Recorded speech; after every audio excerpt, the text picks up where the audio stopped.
Aujourd'hui on se retrouve pour un tuto où on va regarder comment réaliser donc une salle à partir de photos, d'images de référence et de plans. Là aujourd'hui comme exemple on a la salle des États, salle qui aujourd'hui accueille la Joconde au Louvre. Attention, c'est parti. Pour commencer, il a fallu rechercher des images de référence pour avoir une idée assez globale de la salle. Ici, on a la scène donc de Léonard de Vinci qui est juste en face de la Joconde. Là, on a des vues globales des différents murs. Évidemment, la Joconde est là, vu que tout le monde regarde par là. J'ai réussi à trouver des plans de gestion des flux dans le cadre de la salle des États. Donc, on a bien le panneau au centre de la pièce. Ici, on a même une représentation qui va nous aider un petit peu du tableau, et surtout on a les dimensions et les gestions. On va commencer par reprendre le cube de base et on va le diviser par 2. Hop, 5. Comme ça devient un cube d'1 mètre par 1 et hop, c'est plus clair. On va juste le poser au sol, donc hop, pour avoir une vision globale. Ensuite on va recréer donc les fondements de la salle. Donc là on voit 40 mètres par 18 mètres. Hop, on va prendre une plane. On va faire exactement la même chose pour gagner du temps. Hop, S, Y, tac, 40, 18, tac, comme ça, c'est fait. Ensuite, on est sur une pièce qui est complètement symétrique, mis à part les tableaux. Les tableaux, on ne travaille pas encore dessus. La couper en deux tout de suite.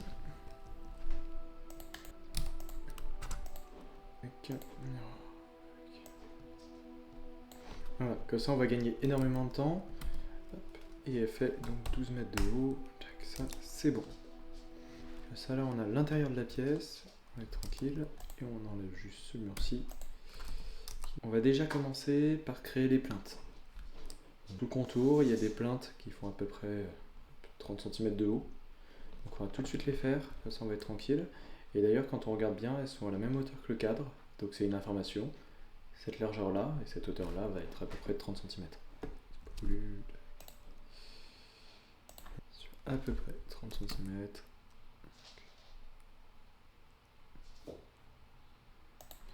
Là on va être correct. Ok. Ensuite on sélectionne donc tout le tour. Pour créer les plinthes, on va créer juste un très léger volume. On passe dans ce mode là qui va permettre de recentrer par rapport au centre de la map. Et là on y va vraiment en douceur. Hop. Uniquement sur l'axe des Y et des Z. On est bon, on a des plinthes qui sont cohérentes. C'est bon. Ok. On passe à la suite. Donc maintenant, on va essayer de positionner donc le cadre de la Joconde, ce gros bloc là. Donc ce qu'on pouvait voir sur le plan de gestion des flux, ici on a donc 6 mètres entre le cordon de sécurité classique et le cadre.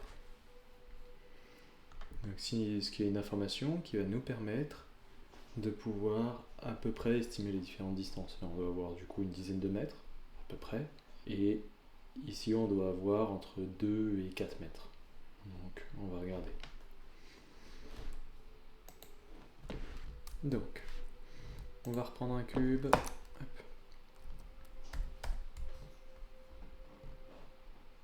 Tac. Ce fameux cube, on a dit donc que la hauteur du cadre était de 30 cm, donc c'est ce qu'on va appliquer tout de suite.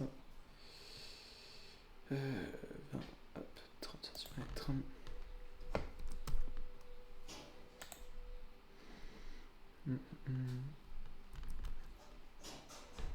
On a dit qu'on laissait donc 4 mètres de chaque côté.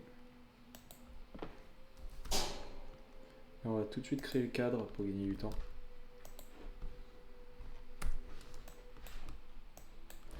Hop, on repasse. Hop là, media point.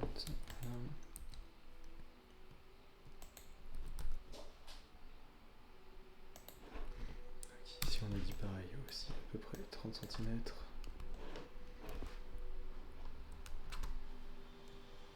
Et sur le cadre, on est sur une pièce qui est complètement symétrique, donc autant pas s'embêter. Tout de suite, éditer ça, générer.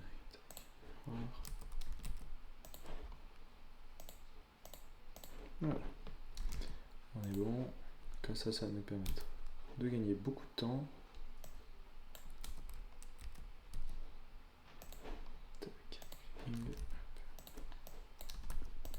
Voilà. On est bon, comme ça on pourra le réajuster directement. On a dit à peu près 10 mètres par rapport au mur du fond. Là on est bon. À peu près.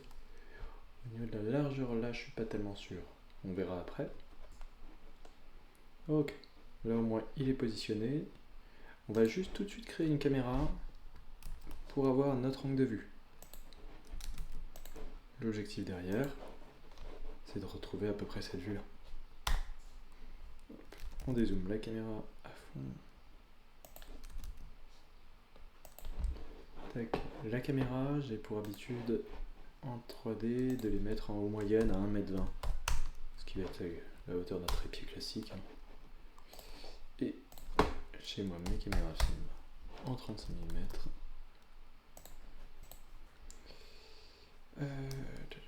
Ok. Maintenant, on va créer le cadre qui est à l'intérieur. Donc, pour gagner du temps, on peut se baser directement là-dessus. On voit que là, il repose là-dedans. On va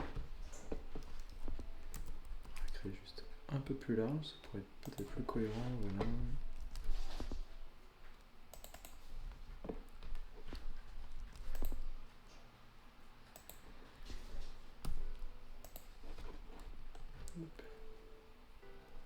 On voit qu'il y a un léger jour sur le côté.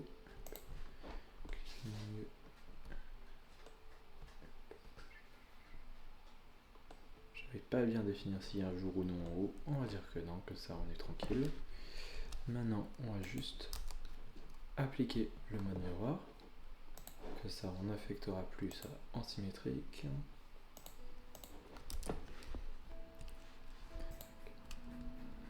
Voilà. Voilà. On va séparer tout ça, donc CTRL B. On va reprendre une largeur qui est cohérente par rapport aux images. Avec 2 mètres, c'est plutôt cohérent, un peu plus. 2,50 m, très bien. Environ 1 mètre du sol. On va recréer une première sphère. Une première.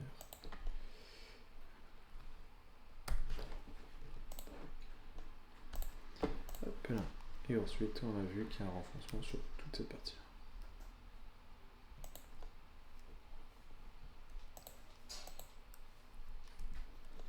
Voilà. Donc là, on commence à retrouver déjà quelque chose qui ressemble à l'image. Ici, il y a une table qui permet de protéger. Voilà.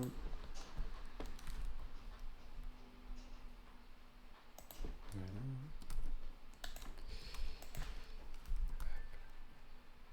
Sur toute la largeur. Elle est moins longue que ça. Elle doit faire à peu près 1 mètre de long quand on regarde par rapport aux images. Hop.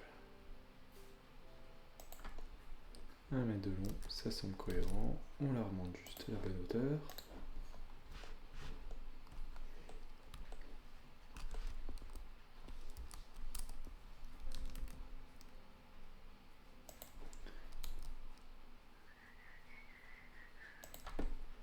Et là on est bon.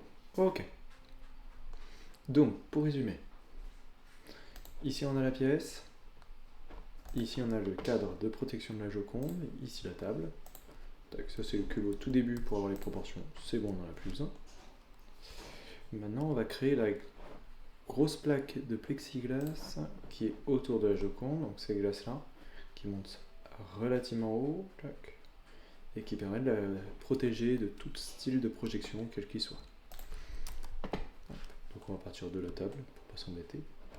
Ah, quoique on voit juste que la table redescend légèrement. Juste, hop.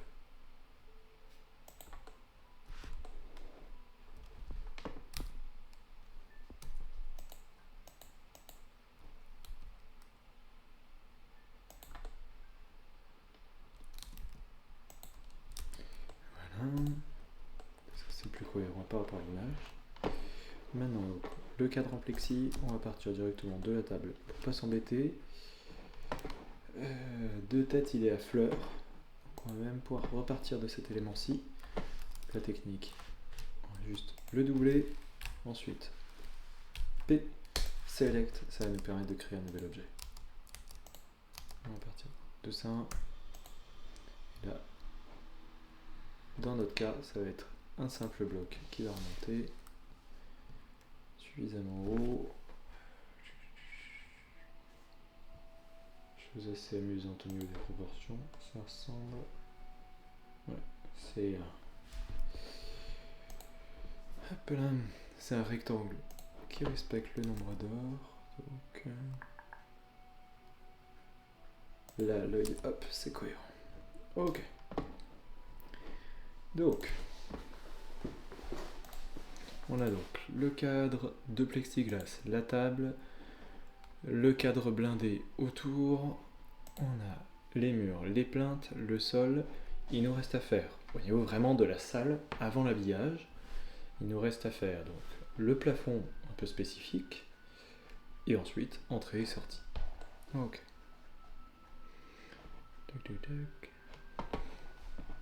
Donc on va commencer par les entrées et les sorties, et ensuite on ira voir. J'irai chercher des références architecturales pour le plafond.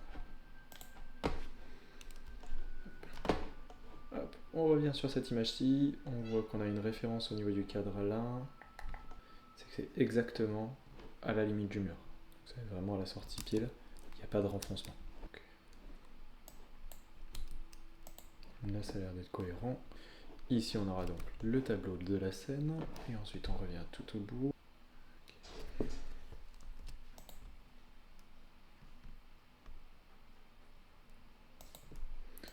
Pour le coup la sortie c'est vraiment à l'œil que j'ai fait. Hop. Maintenant le plafond. On va juste retirer donc la sortie, on va pouvoir les masquer, les entrées et sorties. Comme ça, ça disparaît. Alt H, ça reviendra. Hop. Est-ce que ça donne? Donc le plafond. Donc ce que j'ai retrouvé de plus précis, bon ça reprenait vraiment cette idée là. Donc on a donc une arche ici, quelques moulures relativement simples d'ailleurs, pour le musée du Louvre. Quelques moulures relativement simples, une arche, et ici on a deux niveaux de verrière. Donc, là on va vraiment prélever le plafond pour gagner du temps. Donc on vient sélectionner la zone Y, et ça le déchasse, ça le déchausse, et ça nous permet de vraiment travailler dessus plus tranquillement, et ça vient pas impacter tout le reste de la scène. Donc là on est bon.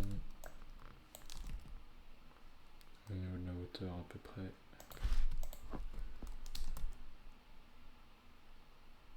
Et c'est surtout toutes les arêtes maximum.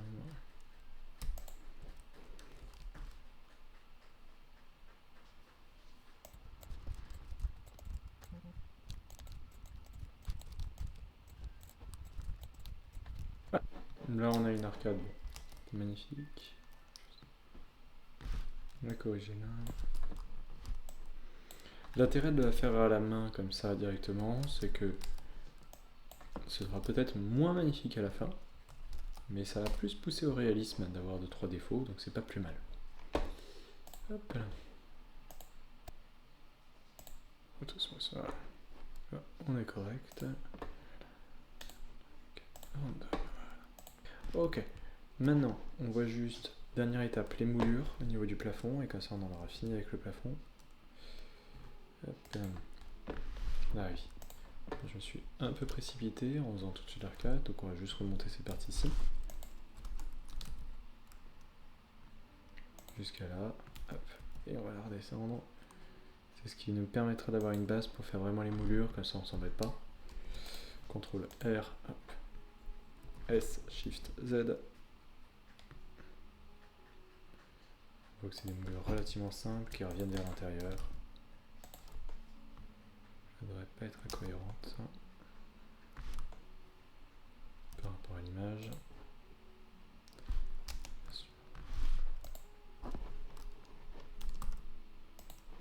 J'ai désactivé le clipping.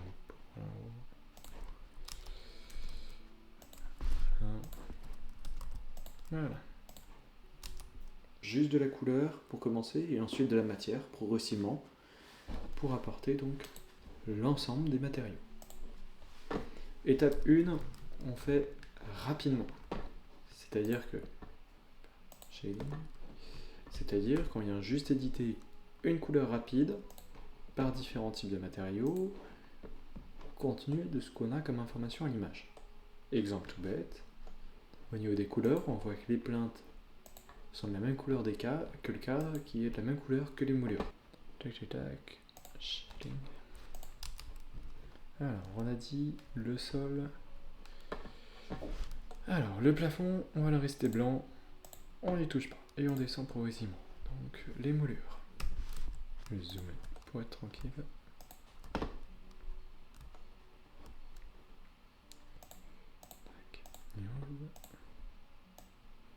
On va essayer de créer une sorte de blanc assez gris pour avoir juste une idée approximative. Ah si. On va en profiter tout de suite. Les plaintes, c'est exactement la même couleur.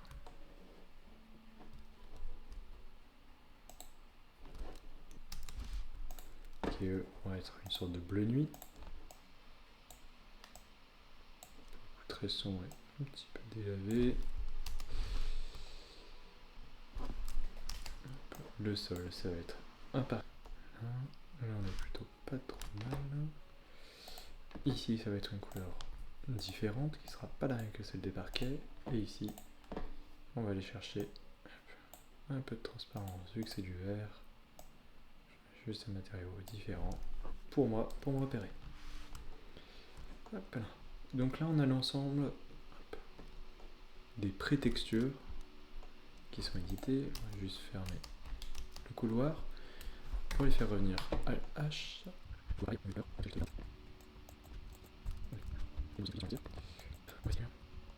Et les plafonds sont tous blancs. Voilà. Maintenant, il va nous rester donc la verrière qui sert aussi de lampe. Basse.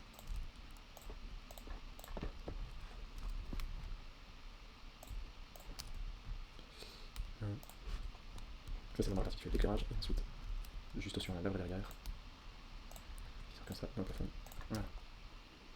Tout ça, c'est avec des gros carreaux. Voilà.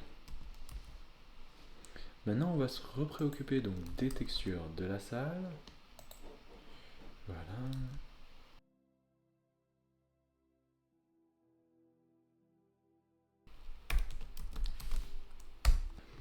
Ok.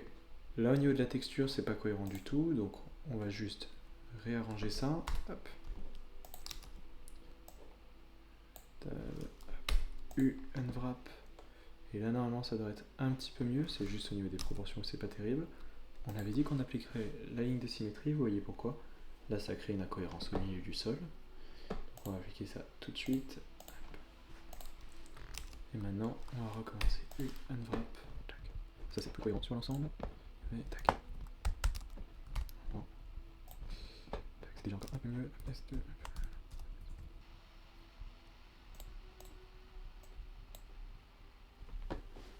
Donc pour le mur un peu spécifique, on va mettre un noise texture. Tac.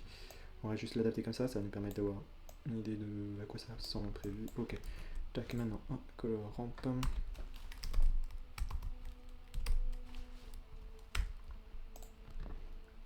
Qui lui va pouvoir nous donner donc les nuances qu'on recherche.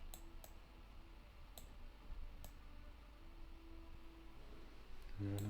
Donc, dans l'idée, on va aller chercher la couleur que l'on souhaite directement là. Hop là, image editor. On va prendre une image là de la Joconde. On va aller chercher les tâches les plus foncées.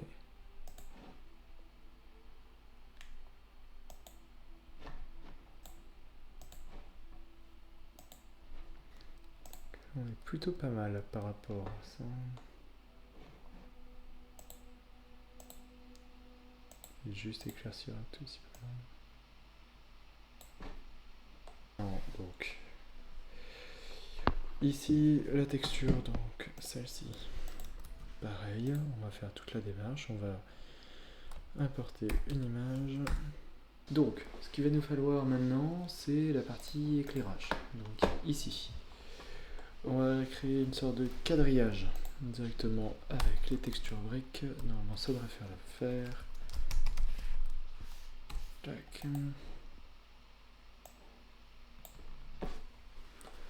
Là ici on va jouer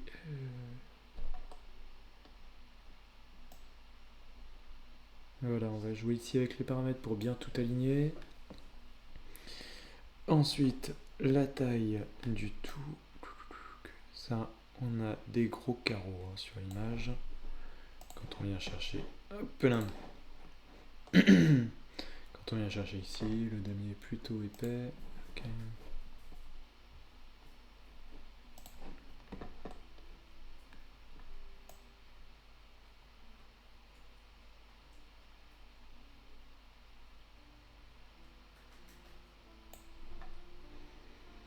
Ok. Ensuite, on vient juste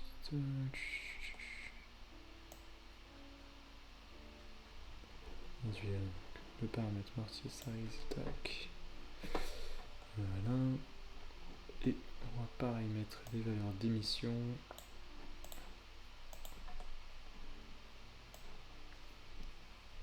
Suivant.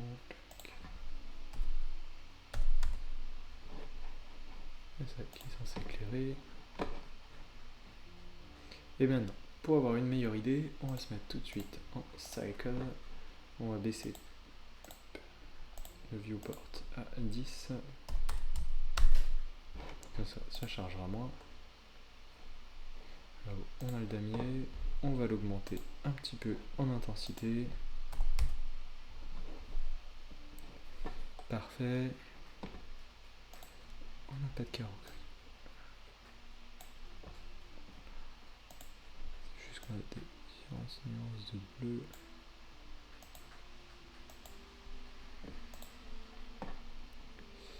Voilà. Là on a un damier qui est plutôt cohérent au niveau du plafonnier.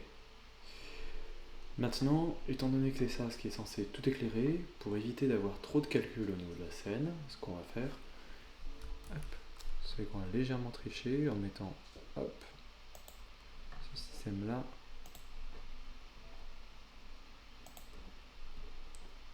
qui va venir juste ici, qui va faire la même taille exactement, presque, tac, qui est juste tout petit peu plus bas, là, pour pouvoir bien faire son travail. Et donc cette plaque-ci, on va juste la couper pour l'instant.